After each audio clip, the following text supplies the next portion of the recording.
News देख रहे हैं आप और मैं हूं आपके साथ सोहन सिंह। वक्त हो चला आपका राज्य आपकी खबरों का, जिसमें सबसे पहले बात करेंगे बिहार की। दरअसल कोरोना का संक्रमण लगातार बढ़ता जा रहा है और बिहार से इस बीच बड़ी खबर सामने आ रही है। पूर्व मंत्री मेवालाल चौधरी का कोरोना की वजह से निधन हो गया है। आपको बता दें कि बिहार सरकार के जनता दल यूनाइटेड के विधायक और बिहार सरकार के पूर्व मंत्री मेवालाल चौधरी का निधन हो गया है। मेवालाल चौधरी कोरोना से संक्रमित थे और पटना के पारस अस्पताल में उनका इलाज चल रहा था। 3 दिनों पहले तबीयत बिगड़ने के बाद उन्हें पटना के पारस हॉस्पिटल में भर्ती कराया गया था, लेकिन उनकी स्थिति में सुधार नहीं हो रहा था। कोरोना से लड़ते लड़ते आज सुबह उन्होंने दम तोड़ दिया। पूर्व मंत्री और तारापुर विधानसभा के जेडीयू विधायक डॉक्टर मेवालाल चौधरी 3 दिन पहले कोरोना पॉजिटिव हुए थे। सीने में और दर्द और सांस की शिकायत के बाद उन्हें पटना के पारस अस्पताल में भर्ती किया गया था। आज सुबह 3:30 पर उन्होंने पारस हॉस्पिटल में आखिरी सांस ली। मेवालाल चौधरी के निधन पर बिहार के मुख्यमंत्री नीतीश कुमार ने गहरा शोक व्यक्त किया है। मुख्यमंत्री ने मेवालाल को सरल और सामाजिक स्वभाव का व्यक्ति बताते हुए से अपूर्णीय क्षति बताया है। बिहार के नेता प्रतिपक्ष तेजस्वी यादव ने भी शोक व्यक्त किया है। उन्होंने कहा कि बिहार के पूर्व मंत्री और तारापुर से जेडीयू विधायक श्री मेवालाल चौधरी का कोरोना संक्रमण से हुए असामयिक निधन पर गहरी शोक संवेदना व्यक्त कर उन्हें भावभीनी श्रद्धांजलि अर्पित करता हूं।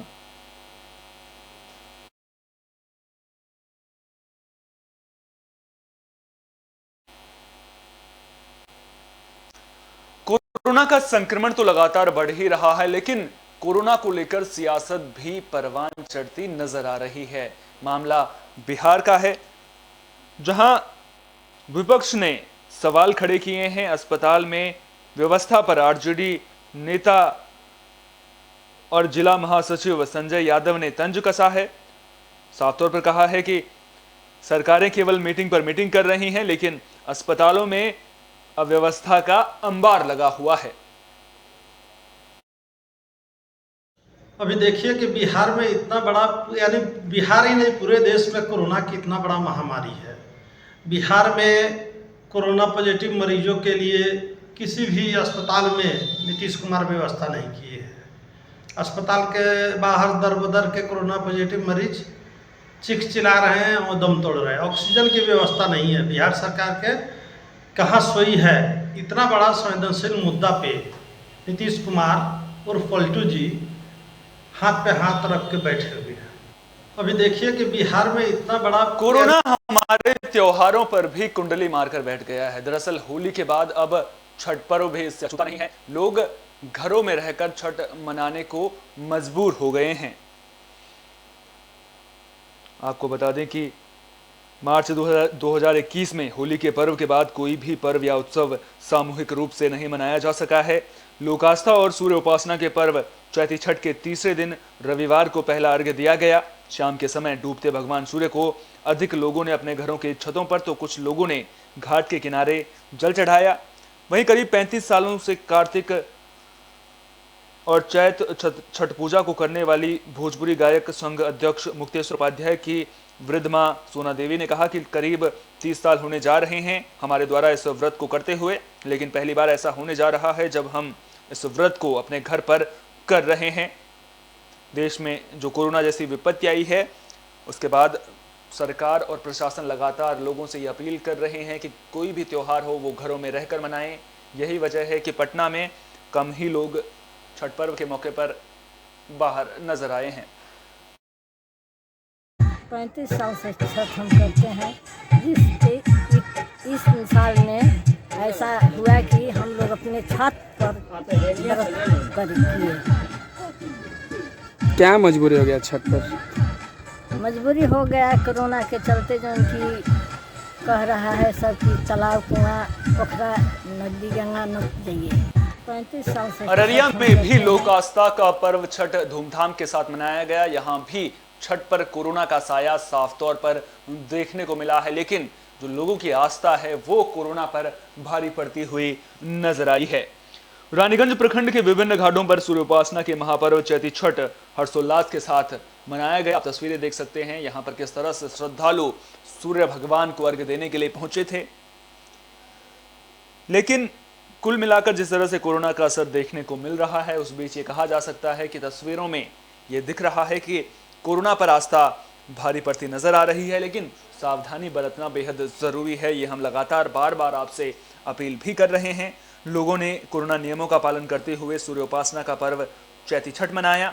रानीगंज प्रखंड स्थित गीतवास के दुलारदेई घाट, रानीगंज, फरियानी नदी घाट, काला बलुआ, परसहाट, गोपालपुर, बसेठी आदि जगहों के तालाब और नदी घाटों के किनारे लोगों ने भगवान सूर्य को अर्घ्य दिया। आपको बता दें कि छठ पर्व के तीसरे दिन भगवान भास्कर को अस्तांचल अर्घ्य प्रदान कर समाज के कल्याण की मनोकामना की।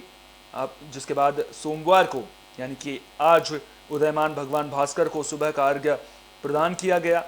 हालांकि शरद ऋतु में वृहद पैमाने पर छठ मनाया जाता है और ग्रीष्म ऋतु में मनाया जा रहा है यह पर्व कुछ खास लोगों के द्वारा मन्नतों को लेकर मनाया जाता है।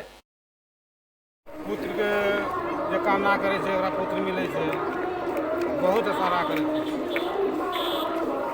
ये जो कोरोना काल में जो पूजा हो रहा है, इसको लेकर कुछ बताइए।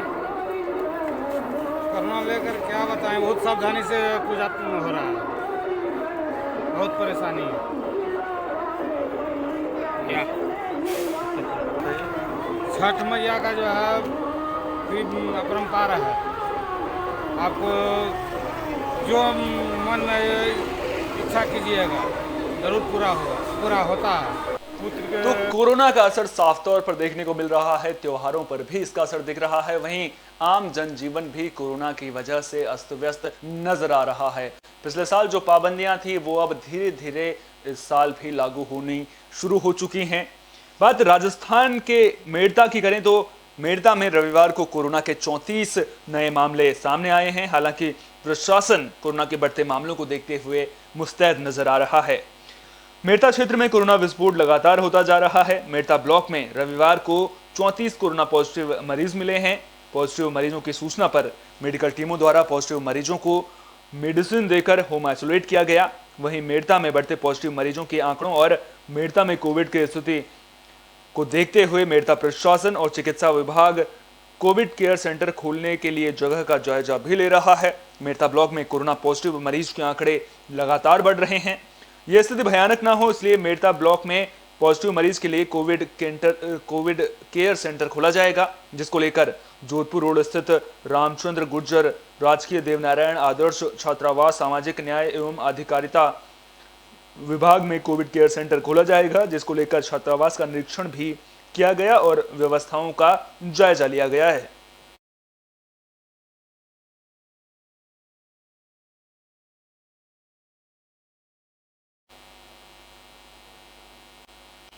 तो कोरोना को हराने के लिए पाबंदियों का पहरा शुरू हो चुका है और इन पाबंदियों के पहरे में ही इंसान अपनी जिंदगी व्यतीत कर रहा है। और ये पाबंदियां जरूरी इसलिए भी हैं क्योंकि अगर कोरोना के संक्रमण की चेन को तोड़ना है तो पाबंदियों में रहना पड़ेगा, लोगों से कम मिलना जुलना करना होगा। इसके अलावा वो कहते हैं ना कि कभी कभी दूरियां भी अच्छी होती हैं, तो इस वक्त दूरियां बेहद जरूरी हैं क्योंकि जब तक ये दूरियां नहीं होंगी तब तक कोरोना का संक्रमण यूं ही बढ़ता रहेगा।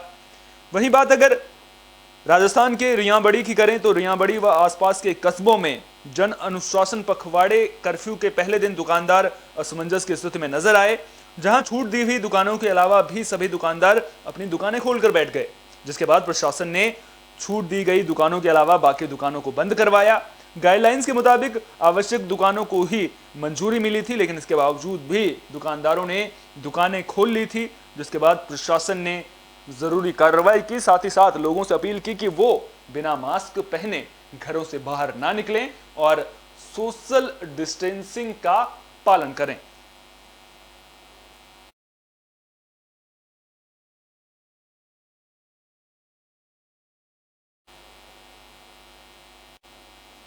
मध्य प्रदेश के सीहोर में 20 टन ऑक्सीजन लेकर जा रहा टैंकर अचानक पलट गया, जिसके बाद घंटों तक रेस्क्यू ऑपरेशन चला। आपको बता दें कि देश भर में अस्पतालों में ऑक्सीजन की किल्लत की खबरें भी सामने आ रही हैं। वहीं सीहोर में 20 टन ऑक्सीजन को लेकर जा रहा टैंकर पलट गया था, जिसके बाद 8 घंटे तक रेस्क्यू ऑपरेशन चला। मोदी नगर से रवाना हुआ 20 टन ऑक्सीजन भोपाल लेकर जा रहा टैंकर हाईवे पर पलट गया था, जिसके बाद कलेक्टर एसपी के मार्गदर्शन में सीधा करने के लिए 8 घंटे रेस्क्यू ऑपरेशन चला। 2 घंटे बाद पुलिस की सुरक्षा में दूसरे इंजन से इसे भोपाल के लिए रवाना किया गया। दोनों ओर कई किलोमीटर तक लंबा जाम लग गया था। रेस्क्यू में सीहोर, भोपाल, राजगढ़ के अधिकारी मौजूद रहे। दूसरे इंजन को लगाकर टैंकर को रवाना किया गया। इस दौरान भारी पुलिस बल मौके पर सुरक्षा की दृष्टि से मौजूद रहा। चालक की लापरवाही के चलते ये हादसा हुआ था। आपको बता दें कि श्यामपुर के बैरागढ़ खुमान के पास ये हादसा हुआ था, जहां ऑक्सीजन की भारी किल्लत के चलते प्रदेश सरकार द्वारा केंद्र सरकार के सहयोग से 450 टन ऑक्सीजन तो जुटा ली गई है। जुटाई गई ऑक्सीजन निजी टैंकरों से भोपाल समेत सभी जगहों पर पहुंचाई जा रही है। ऑक्सीजन वाला कंटेनर पलट गया। कितने घंटे इसका ऑपरेशन चला? तो सबसे पहले ये खबर हमें जिला प्रशासन को सुबह 4:45 पर लगी कि आइनॉक्स कंपनी का एक कंटेनर है जो दिल्ली से भोपाल के लिए ऑक्सीजन की सप्लाई लेकर निकला है और वो श्यामपुर थाना क्षेत्र अंदर हाईवे पर पलट गया है। उसकी सूचना पर तत्काल कार्रवाई की गई और अभी आप देख रहे हैं कि लगभग 8 घंटे हो चुके हैं, 1:30 बजने वाली है और अभी भी कार्रवाई जारी है। अभी इसमें वो समय लगेगा। ऑक्सीजन खबर मध्य प्रदेश के रीवा से सामने आ रही है, जहां मैहर विधायक ने रीवा संभाग के कमिश्नर पर लापरवाही का आरोप लगाया है। दरअसल मध्य प्रदेश में कोरोना संक्रमण दिन ब दिन बढ़ता ही जा रहा है। वहीं सरकार के द्वारा अभी भी ऑक्सीजन बेड, रेमडेसिविर इंजेक्शन की कमी कोविड मरीजों के लिए साफ तौर पर देखने को मिल रही है, जिसको देखते हुए मैहर विधायक ने रीवा पहुंचकर संजय गांधी अस्पताल के डीन से भी मुलाकात की। उन्होंने कहा कि मैहर सतना पर रीवा संभाग के कमिश्नर ध्यान नहीं दे रहे हैं, जबकि कमिश्नर की जवाबदेही होती है कि पूरे संभाग की देखभाल करें। वहीं मैहर विधायक के द्वारा बताया गया कि मैहर और सतना में बीते दिन रेमडेसिविर इंजेक्शन नहीं दिया गया था। हंगामा करने के बाद मैहर को मात्र 90 इंजेक्शन दिए गए और अभी भी हॉस्पिटलों में ऑक्सीजन की कमी है।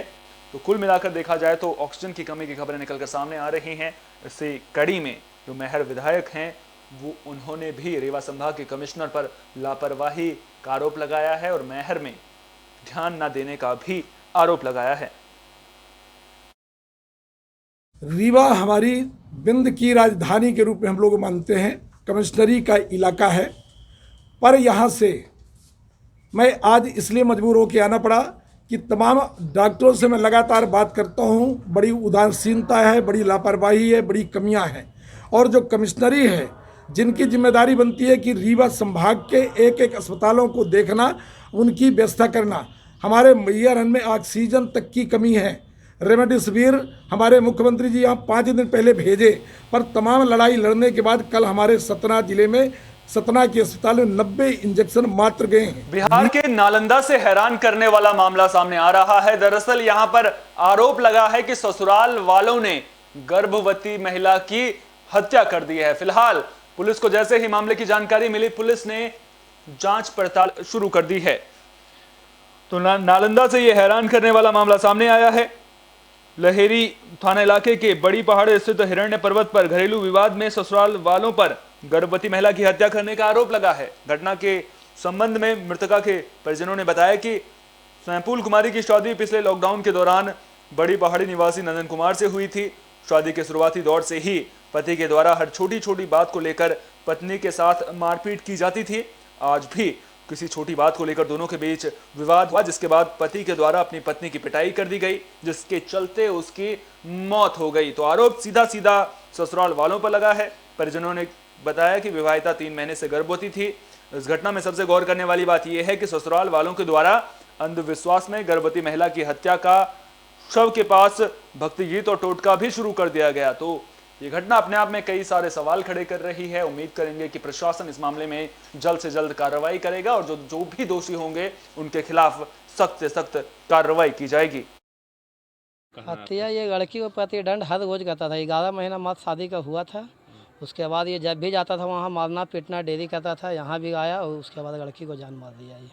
और उसके बाद ये कभी कुछ कहेगा कि कैसे मर गया, कुछ पता ही नहीं चल रहा। इसके मतलब ये मर्डर है। मर्डर के बाद क्या कर रहा था घर में? मर्डर के बाद सब लोग हार्दिक कीर्तन करके जिंदा कर रहा था उसको। 10 को औरत बुला के गीत गा रहा था, ईसा मसीह का गीत गा रहा था कि जिंदा कर देंगे। वो जिंदा होने का तो चीज़ है नहीं मरने के बाद। ये सब नौटंकी है, पूरा मर्डर है ये। पहले से ही मारपीट करता था? हाँ, डेली मारपीट होता था, बराबर फ़ोन आता था कि हमको मारता है, पीटता है। शादी कब हुआ था? शादी 11 महीना पहले हुआ है और लड़की 3 महीना का पेट से भी है। हत्या ये लड़की को प्रतिदंड। गया में चोरी की वारदातें थमने का नाम नहीं ले रही हैं। आपको बता दें कि एक बार फिर से चोरी की वारदात को अंजाम दिया गया है। घर में घुसकर लाखों की नकदी और जेवरात की चोरी की वारदात को अंजाम दिया गया है। बोधगया स्थित सोनू बिघा के निवासी गुड्डू यादव के घर में चोरी की वारदात को अंजाम दिया गया है। मिली जानकारी के मुताबिक चोर छत पर लगाए गए लोहे के ग्रिल को टेढ़ा कर घर में घुसे और कांच के दरवाजे को भी तोड़ दिया, जिसके बाद बेडरूम में पड़े अलमीरा से 5,60,000 रुपए नकदी समेत सोने के जेवरात, जिसकी कीमत करीब 2,90,000 बताई जा रही है, उसको लेकर फरार हो गए। मामले को लेकर गुड्डू यादव ने बताया कि वे किसी काम से गोवा गए हुए थे, घर में कोई नहीं था। जब शनिवार को देर रात घर लौटे तो देखा कि अलमीरा तोड़कर सारे रुपए और सोने के जेवरात गायब हैं। वहीं छत पर देखा कि ग्रिल और नीचे का कांच का दरवाजा तोड़कर चोर अंदर घुसे थे। इस संबंध में पीड़ित ने बोधगया थाने में प्राथमिकी दर्ज कर उचित कार्रवाई की मांग की है। हमने 5 तारीख को सुबह मॉर्निंग में घर से पटना निकल गए, पटना से गोवा चले गए। गोवा में हम गोवा से 17 तारीख को शाम में रिटर्न आए तो घर में देखे ऊपर का ग्रिल कबाड़ा हुआ है, नीचे सीढ़ी का गेट टूटा हुआ है। फिर गराज में आए तो गराज में 5,60,000 रुपये कैश और लगभग 2.5 से 3 लाख रुपये के जेवरात, सोने चांदी चुके हैं। कब की घटना है ये हमने तो देखा नहीं। हम तो रात में कल शाम में 7 साढ़े 7 के बीच में आया तो हमने देखा कि घर में सब टूटा हुआ है, सब निकला हुआ है। हमने आपकी खबरों में फिलहाल के लिए इतना ही। देश विदेश की तमाम अहम खबरों के लिए आप देखते रहिए विस्टा न्यूज। मुझे दीजिए इजाजत। नमस्कार।